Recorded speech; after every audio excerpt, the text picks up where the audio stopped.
ఇప్పుడు మీ ఆలోచనలు ప్రారంభమవుతాయి. దాంతో పాటుగా ఆధ్యాత్మిక అంటే మీ భక్తి భావం కూడా అందులో మిళితమై ఉంటుంది, కలిసిపోయి ఉంటుంది అన్నమాట. కాబట్టి ఈ యోగా అనేది శారీరక, మానసిక, ఆధ్యాత్మిక ఈ 3 రంగాలను ఏకత్వం చేసేదే నిజమైన యోగా. కాబట్టి ఈ యోగా ప్రస్తుతం ప్రపంచంలోని అన్ని దేశాలకు విస్తరించి ప్రజల యొక్క ఆరోగ్యాలను సంరక్షిస్తుంది. కాబట్టి ఈ యోగాకు ఇంత ప్రాముఖ్యత ఉంది. ఈ యోగా అనేది ఎక్కడ ఉంటుంది? భారతదేశంలో. ఈ యోగాను పరిచయం చేసినది ఎవరు? పతంజలి మహర్షి. పతంజలి కొన్ని వేల సంవత్సరాల క్రితమే ఈ యోగా పుట్టింది కదా. ఈ యోగాను పూర్వం ఏమని పిలిచేవాళ్ళు? యుజ్ అని పిలిచేవాళ్ళు కదా. ఈ యోగా 3 రంగాలను ఏం చేస్తుంది? మిళితం చేస్తుంది. మన జ్ఞానేంద్రియాలను ఏకత్వం చేస్తుంది. శారీరక, మానసిక, అదేవిధంగా ఆధ్యాత్మిక ఈ 3 రంగాలను కలిపేస్తుంది. మీరు ఎప్పుడైనా కానీ యోగా చేసేటప్పుడు మీరేం చేస్తారు? తీరన్ను కూర్చోవాలి, కదలకుండా కదా. మీ మనసును శుభ్రపరచుకోవాలి కదా. దాంతో పాటుగా భక్తి భావం కూడా జోడించాలి. అంటే ఏమి? దైవ నామస్మరణ, అల్లాను కానీ యేసుని కానీ కదా. ఎప్పుడైనా కానీ మీరు యోగా చేసేటప్పుడు పక్కన ఒక గురువు చెప్పేటువంటి వాక్యాలు ఉంటాయి. మీరు సారగా చేసిన తర్వాత మీరు ఒక స్థిరమైన ఆసనం వేసుకోండి. మీ చుట్టుపక్కల ఎవరు లేరు, మీ మనసు అందపరచుకోండి. మీ శరీరం ప్రస్తుతం నేలపైన సుఖమైన ఆసనం వేసుకొని కూర్చొని ఉంది. భూమిలో ఉన్నటువంటి శక్తి ఇప్పుడు అనేది ఏమి? ఈ విశ్వంలో ప్రతి ఒక్క ఖగోళ వస్తువుకు అపారమైన శక్తి ఉంటుంది. భూమి కూడా ఏమి ఖగోళ వస్తువు కదా. ఈ భూమిలో కూడా ఏమి అనంతమైన శక్తి దాగి ఉంటుంది. మీరు స్థిరమైన ఆసనం వేసుకునేది ఈ నేలపైన వేసుకున్నప్పుడు ఏమి? ఆ భూమిలో ఉన్నటువంటి శక్తి మీ పాదాల గుండా చేరి మీ మెదడుకు ఆవరించి మొత్తం మీ శరీరాన్ని ఉత్తేజపరుస్తుంది, మీ శరీరాన్ని శక్తివంతం చేస్తుంది. మీ శరీరం ఉన్నటువంటి యోగా సాధన చేస్తే కొంతమంది అసలు చేయకుండా ఉంటే ఇప్పుడు ఒక 10-15 సంవత్సరాల తర్వాత ఏమి అంతే ఇప్పుడు ఎంతైతే ఉన్నాడో అదే రూపమైన రూపం కనిపిస్తుంటుంది, అదే విధమైన వయసు కనిపిస్తుంటుంది.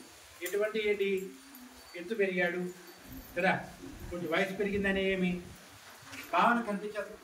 కొంతమంది చూడండి చిన్న వయసులోనే చాలా పెద్దవాళ్ళు కనిపించేస్తారు. మా నాన్న కూడా దాదాపు ఒక 30 సంవత్సరాల నుంచి యోగా చేస్తాడు.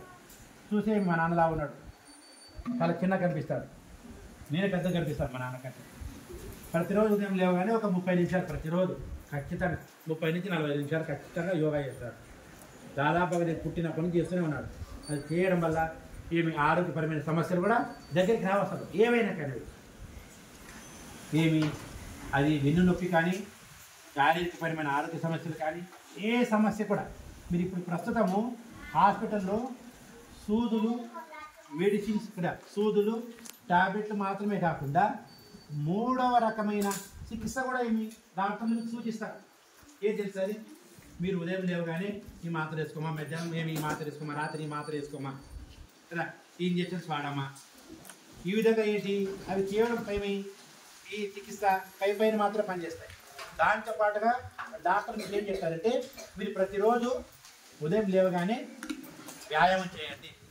వ్యాయామం అంటే వాకింగ్ కానీ ఉదయం కానీ సాయంత్రం కానీ వీరున్నప్పుడు ప్రతిరోజు ఒక 30 నిమిషాల నడక మీ గుండెకు చాలా మంచిది. అలా ప్రతిరోజు నడవడం వల్ల మీ శరీరం చాలా ఉత్తేజపడుతుంది. రాత్రి తొందరగా నిద్ర వచ్చేస్తుంది, పొద్దున్న నిద్ర వచ్చేస్తుంది కదా. ప్రతిరోజు వ్యాయామం చేయండి. కోపం వచ్చిన సందర్భంలో మీ మనసును శాంతపరచుకోండి. ప్రతిరోజు ఒక 15 నిమిషాల నుంచి మీ యోగాను ప్రారంభించండి. ఈ విధంగా వైద్యులు హాస్పిటల్లో కూడా యోగాను సూచిస్తున్నారు. అంటే యోగా అనేది కూడా వైద్యంలో ఒక ప్రముఖమైన స్థానం ఆవరించి ఉంది. కాబట్టి మీరందరూ ఖచ్చితంగా ప్రతిరోజు పాఠశాలకు వచ్చిన వెంటనే మేము కూడా ఏం చేస్తాం, మిమ్మల్ని గదికి వచ్చిన వెంటనే మీరు ఏ రకాల ఆలోచనలు వస్తారు. మీరు పాఠశాలకు వచ్చేటప్పుడు మీ అమ్మ ఏం చేస్తుంటుంది? అమ్మ ఈరోజు పాత్రలు ఉన్నాయి, పాత్రలు కడిగేయటుంది. నువ్వు పాఠశాలకు ఆలస్యం అవుతుందని చెప్పేసి ఏం చేస్తావు? మీ అమ్మ చెప్పిన మాట వినకుండా వచ్చేస్తావు. మీ అమ్మ కోపంలో 2-3 మాటలు అనేసి ఉంటుంది నువ్వు దాని ఇష్టపడి మీ అమ్మ ఆలోచించే మా అమ్మ నన్ను తిట్టింది, మా అమ్మ తిట్టింది, బాధపడుతూ ఉంటావు. మా అమ్మ నన్ను సామాన్లు కడగాలి అట్లే వస్తావు సార్. క్లాస్కి వచ్చేస్తావు, క్లాస్లో వచ్చి కూర్చుంటావు. మేము పాఠం చెప్పడం ప్రారంభిస్తాం అనుకో, నీ మనసులో అదే ఉంటుంది, మా అమ్మ తిట్టింది, మా అమ్మ తిట్టింది. నువ్వేంటి పాఠశాల వాతావరణానికి ఏమి వచ్చి ఉండవు. భౌతికంగా వచ్చి నువ్వు తరగతి గదిలో కూర్చున్నప్పటికీ నీ మనసు మాత్రము తరగతి గదిలో లేదు, ఎక్కడుంది, ఇంట్లోనే ఉంది కదా. మళ్ళీ ఏం చేయాలి? మేమేం చేస్తాము, మీరు ప్రతిరోజు పాఠశాలకు వచ్చిన వెంటనే మీ తరగతి గదిని మాత్రమే శుభ్రపరచకుండా, మీ తరగతి గదిలో ఉన్నటువంటి నల్ల బలని మాత్రమే శుభ్రపరచకుండా మీ మనసును కూడా శుభ్రపరచాలి. ఏం చేస్తాం? మళ్ళీ చీపురిసుకుని ఇలా ఇలా ఊడుస్తామా? ఊడవు కదా.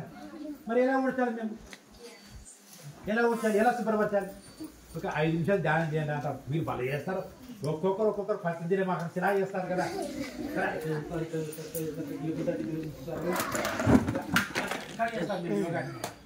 అదొక ధ్యానం. ధ్యానం అనేది గుణకర, ఈ ధ్యానం అనేది అంటే. కాబట్టి మీరేం చేయాలి? ధ్యానాన్ని, యోగాన్ని. సూర్య నమస్కారాలు ఉన్నాయి కదా, ఆ సూర్య నమస్కారం ప్రతిరోజు చేయడం వల్ల చాలా రకమైన ప్రయోజనాలు ఉన్నాయి. కాబట్టి మీరు ఖచ్చితంగా చిన్నపిల్ల కాబట్టి ఏమోలే అని అనుకుంటారు, కానీ అది చేయడం వల్ల చాలా రకమైన ప్రయోజనాలు ఉన్నాయి. ప్రతిరోజు మీకు ఎన్ని పనులు ఉన్నా కూడా ఒక 5 నిమిషాలు 10 నిమిషాలు. పతంజలి మహర్షి యోగాను కనిపెట్టడం జరిగింది మరియు సమస్త మానవాళికి పరిచయం చేయడం జరిగింది. ఈ యోగాలో మనిషి యొక్క శరీరం ఉంది కదా, శరీరాన్ని, మనసును, బుద్ధిని ఏకం చేసి వ్యక్తిగా తయారు చేసి కుటుంబము, తర్వాత కుటుంబం బయట ఎవరు ఉంటారు? సమాజం ఉంటుంది. సమాజాన్ని మరియు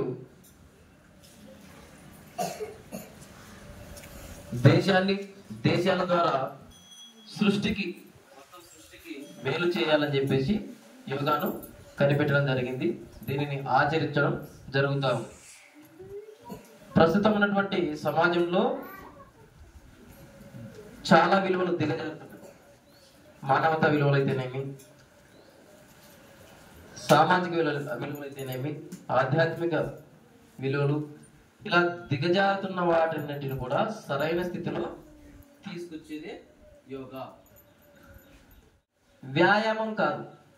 వ్యాయామం అంటే ప్రతిరోజు గ్రౌండ్లో ఎక్సర్సైజ్ చేస్తుంటారు, అది కేవలం శరీరానికి మాత్రం పని పెడతారు. కానీ యోగాలో మనసు, బుద్ధి, శరీరం మూడింటిని ఏకం చేస్తుంది.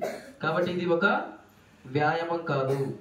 ఇది ఏదో ఒక రోగం వస్తే ఆ రోగాన్ని తగ్గించుకునేటువంటి వైద్య విధానం కాదు. ఇది ఒక విన్యాసం, అంటే స్టంట్ అంటారు ఇంగ్లీష్లో. అటువంటి విన్యాసము కాదు, ఇది ఒక జీవన విధానం.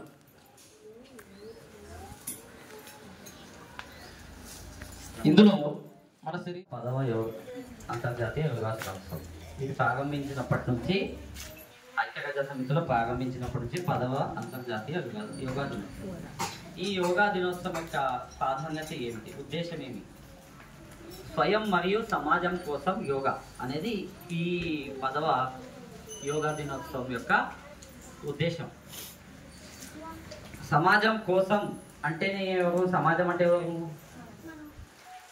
మనం, ప్రజలు, పిల్లలు, పెద్దలు అందరూ వస్తారు కదా. సరే, యోగాలు ఏమేమి ఉంటాయి అంటే ఆల్రెడీ మనం చెప్పుకున్నాం.